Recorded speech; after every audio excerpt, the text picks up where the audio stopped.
if you're thinking about studying in Australia, then you should watch this video to the end.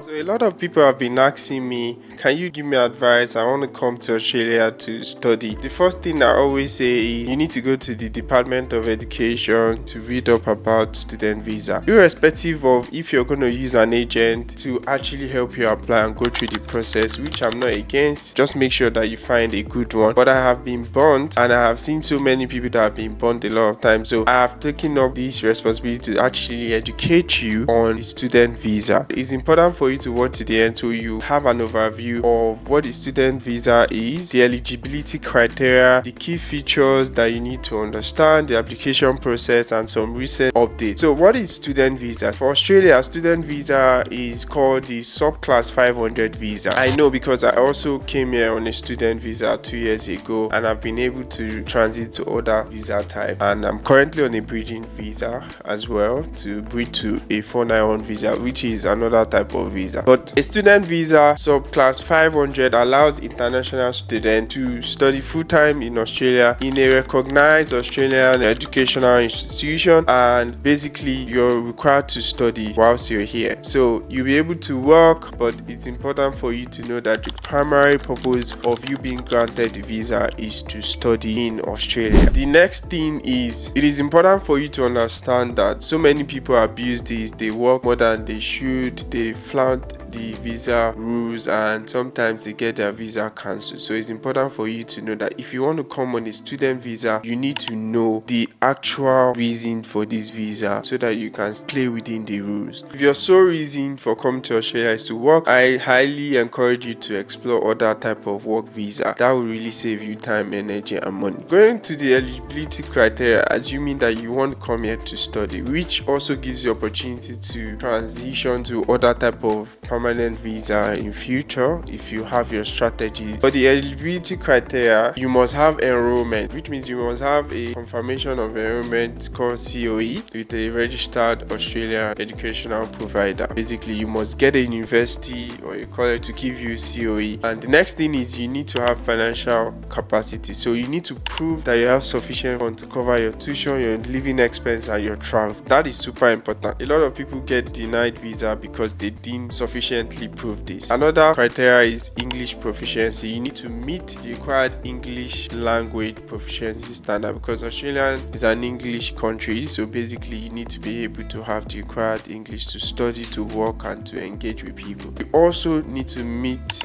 health standards. So you need to have health insurance. You need to obtain overseas health insurance cover for you to be eligible. So let's talk about some key features. So your student visa can be valid up to 5 years depending on the course length. So some people may be doing BSc, Masters, PhD. So you may have a visa up to 5 years, but they will always look at how long do you really need to study. Next thing is your work right. You're allowed to work on a student visa. It permits you to work part-time during study period. So you have up to, at this moment, 48 hours per fortnight to work. And when you're off study period, you have unlimited period to work. So there is no restriction when you are off your study period, when you're on holiday essentially. And you are eligible to include your family members in your application. So that is also another benefit of a student visa. And the application process, pretty much you need to apply online through the Department of Home Affairs website. Now some people are so lazy, they just leave everything to the agent. They don't even understand the basic process. You don't want to read. I encourage you to read, just have an understanding, because an agent will be doing so many applications and yours is just one of the other ones. So it's your responsibility to pay attention to these things. So you can apply online through the Department of Education. It's very easy, step-by-step guide is there. So I can tell you the link is imi.homeaffairs.gov.au. If you type Department of Immigration Australia, you will see the link online as well. You should know that before you apply, there are a few things you need to do. You need to organize your health examination. You need to get help with your application, basically to review. If you want a registered migration agent, there are people that are registered. If you want a legal practitioner, etc., you need to organize for that. You need to have your valid passport, and then when you have that, you need to also gather some other document like apply, you need to have your COE, as I mentioned, you need to have your genuine student document, you need to have your English language requirement, evidence that you have enough money to stay and survive in Australia. You need to have overseas